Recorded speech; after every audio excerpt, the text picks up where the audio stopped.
This will tell us a lot about the San Antonio Spurs. A recent article highlighting a make or break type of season for not one but two of our San Antonio Spurs, and we are going to discuss it here on Spurs Digest with your host Keenan Warner. And guys, we appreciate everybody who has subscribed so far. We're trying to get to 10K before the NBA season starts. So if you haven't yet, make sure you hit that subscribe button so you don't miss all the great content that me, Josh, and Brian have coming for you. But let's get right underway with it. The 2025-26 season could be make or break for Keldon Johnson and Devin Vassell, two young veterans. And it's weird to call them veterans on this roster and in the league because they do feel so young still, so much more room to grow, but they truly are veterans on this team and in the league at this point. Not long ago, though, Vassell and Johnson were the Spurs' best players. I mean, this is only a few years back. The year before Wemby, you had these guys averaging the two most points on the team. They were putting up, each of them have put up close to, if not 20 points in a season. The team were awful during that season, I believe 22 and 60. But the two homegrown talents put up numbers and looked like young and up-and-comers. Both long-term deals seem to be a part of the core.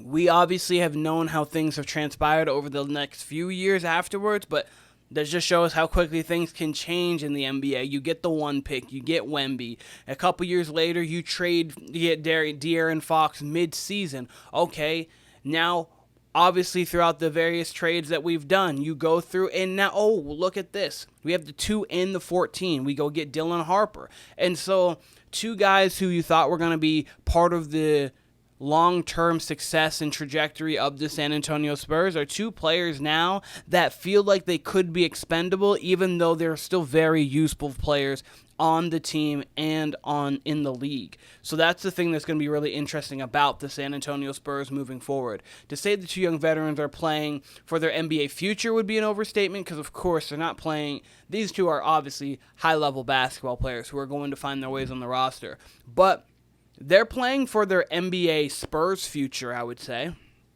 If Keldon Johnson doesn't have a great year, the Spurs definitely could move off of him. If Devin Vassell doesn't have a great year, the Spurs could move off of him. If they find pieces that are going to be more beneficial to the long-term or even the short-term success of the San Antonio Spurs, the Spurs could move off of both of them. So their long-term success with San Antonio, I think, is very pivotal this season, and what they are going to produce on the court will really indicate what the Spurs are going to do moving forward. So, the San Antonio Spurs, next great team, they have potential. We have everything here. We just now need to build it and make it cohesive. Can these two pieces be cohesive on the roster? It's going to be great to see. I'm excited to see it, and I'm hopeful that you guys are as well. Johnson and Vassell, vastly different players, as we well know. Best version, helpful massively to the 25-26. You've got Devin Vassell, a guy who can really shoot the ball, also can play defense when he is locked in, get downhill, get to the basket. So Devin Vassell is going to be interesting to see how he works within the makeup of the team. And then Johnson, longest tenured player on the team, Olympic gold medalist with Team USA. Ups and downs pre-Wemby, he was still trying to find his niche. And the thing with Johnson that's going to be interesting is how can he best utilize his talents without the ball in his hands and within the confines of a well-functioning offense? Because the thing with these 22 and 60 Spurs teams that we had over the past few years prior to last season was, okay, we can kind of just go out there and just play. Like, we don't have to think about anything. Running plays, obviously there's still structure at San Antonio. There's always going to be structure. But you don't even have to think about kind of how things are really going to go. You get to go out there and be like, okay, this is kind of AAU in the sense of I'm going to just score. I'm going to go get my buckets when I can. I'm going to try to play within the team, but I'm also going to play for myself and how I'm playing. So now that you have multiple assets on the roster who can go get you 20. We got 6 players who can either average or can go average 20 in a game at this point. So it's very interesting to see how we're going to make that work when there's only a one ball, 24 seconds on a shot clock, 48 minutes in a game, and they're not going to be playing all 48 because we've got plenty of people. So the rotation of it's going to be interesting. It's going to see how we rotate in Johnson, how we rotate in Vassell. But as a player, it seems that It's not terrible either. The Spurs need wing shooters, and hopefully Devin Vassell can be that wing shooter for the Spurs alongside of Carter Bryant if he's able to develop, alongside of Dylan Harper if that shot can really progress.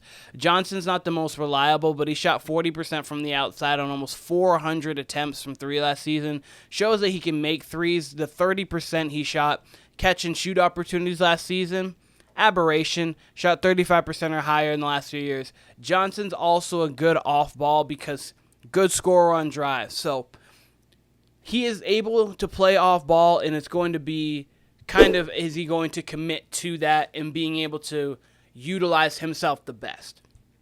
So 12.7 points a game, 4.8 rebounds, 1.6 assists, shot 48% from the floor last season. Oh, and my mistake reading that. It was 3 years ago from the outside where he took almost 40 attempts and shot 40% from the three. So it wasn't last year. Last year he shot around 32.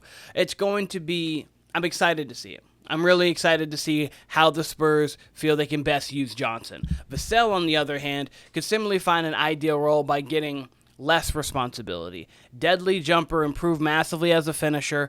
He had a couple posters last year where you're like, okay, Vassell, I didn't know you had those kind of bunnies on you. But with Wemby and Fox, you're going to have that pick and roll duo kind of really wheeling and dealing. And then off the bench, you're going to have Dylan Harper, who can do a lot of the same. Stephon Castle, who can do a lot of the same.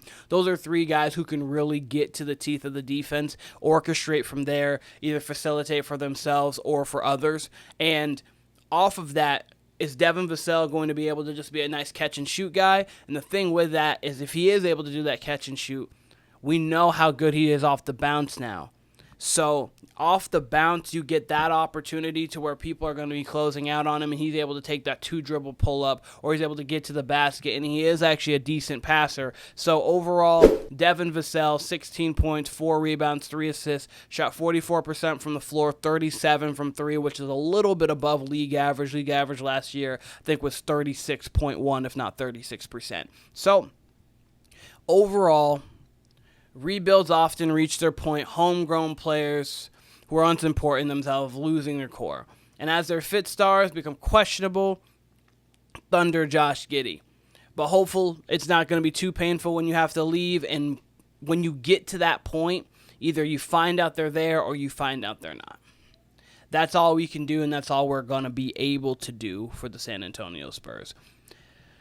Let me know in the comments what you guys think about Devin Vassell and about Keldon Johnson, if you think both of them should be there for the long-term plans. We've discussed this on lives, we've discussed this, but as time comes closer and closer to the NBA season, do you feel this is a wait-and-see process, or do you think that there are players out there right now that could truly benefit the Spurs that we should try to get in there sooner rather than later so they can get acquainted with all the assets that we have on the roster? I think right now it's a wait and see. I think these first 20 games are going to tell us a lot, and I think that this 25-26 NBA season for the San Antonio Spurs is going to be the most important season for the Spurs since probably 2013-14. Year after, obviously, we know what happened, and then they come back and they go win the championship in 5. Obviously, after that, they've had good seasons. They had the 67-win season in 2015-16. They've had the DeMar DeRozan, the LaMarcus Aldridge seasons, where those were good seasons, but this, for the next 10 years, this season's going to be the most pivotal, I believe, since the 2013-14. Let me know what you think about that as well. But this has been Spurs Digest with your host, Keenan Warner. I appreciate all of you guys, and I hope to see you guys again very soon.